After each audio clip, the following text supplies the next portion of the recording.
Hi there, I'm Mike Coe, and I'm addressing your open interest. If you have a question or a comment you'd like me to address it, please send me a tweet at Michael_Coe, and I will try to answer it. Now, the question that we have here is one that we've gotten quite a lot lately, and I think this is probably related to the news that surrounded this with respect to meme stocks. So Izzy asks, can you please explain naked short? Not sure what that means.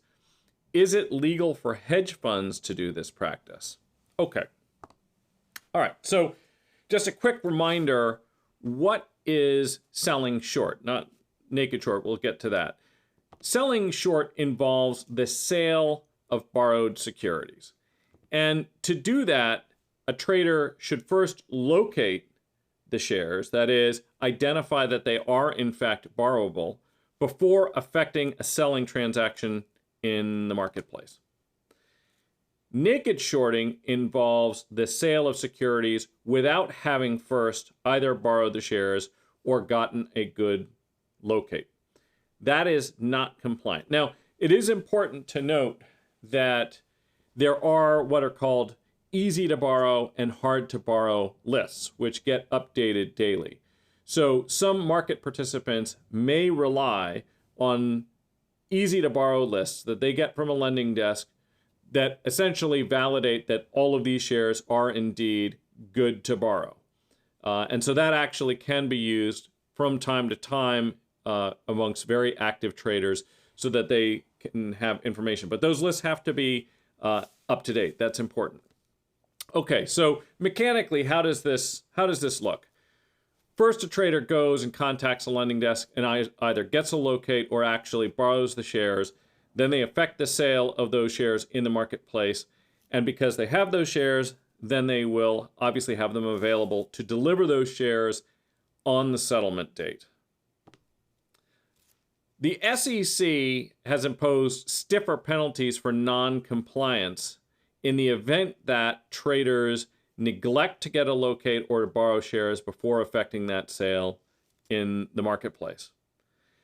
Another quick point I would make is that the real issue comes down to whether or not they have the shares and are actually able to make delivery on the settlement date.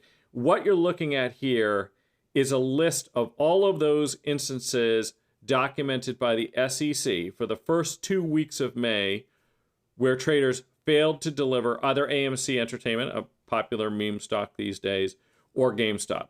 And in both cases, you can see that over the entirety of that 2-week period, the SEC's reports indicate that there were only 10 failures to deliver. Now, some of those involve fairly big share quantities, but I think it's important to put the amount in context. It is actually relatively rare to have a failure to deliver.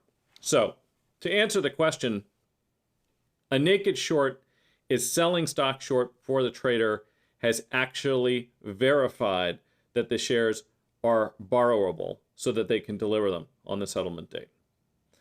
Secondly, this is not compliant. It's not permissible. There's not some special exemption that exists for hedge funds, although some market makers may rely on up-to-date, easy and hard to borrow lists, essentially to make sure that they're in compliance. And the final and probably the most important point is that whether or not one sells short stock with a borrow or not, there is no arbitrageable opportunity here. This is not providing a trading advantage. If a trader fails to deliver, they're not in compliance. They can suffer penalties, and they still are obligated to fulfill their requirements. So it is not as if it's a risk-free mechanism for shorting stock. It isn't. It doesn't change, essentially, the risk of making that bet, essentially in a vacuum, relative to selling the shares in a compliant fashion. It only introduces the potential for a compliance-related risk. So that's what naked short selling is. Doesn't provide any kind of notable trading advantage. It is not recommended, and there aren't really a lot of loopholes. I hope that helps you. If you have any questions, please send me a tweet at Michael_Coe, and I'll try to answer them. And if you like this kind of content, I'd appreciate it if you would consider subscribing.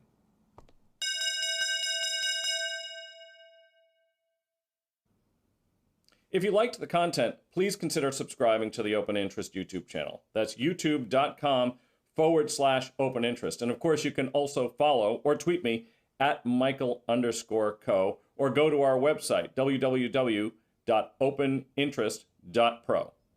Thanks for watching.